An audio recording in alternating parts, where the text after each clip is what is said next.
நல்ல வெள்ளிக்கிழமையிலே அம்மா உன் வாசலிலே பாட்டெடுத்தேன்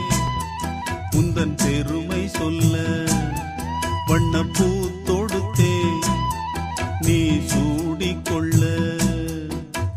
வாடியம்மா வாழ்த்திடத்தானே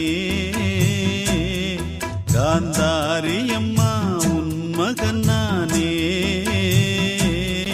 நல்ல வெள்ளிக்கிழமையிலே அம்மா உன் வாசலிலே பாட்டெடுத்தேன் உந்தன் பெருமை சொல்ல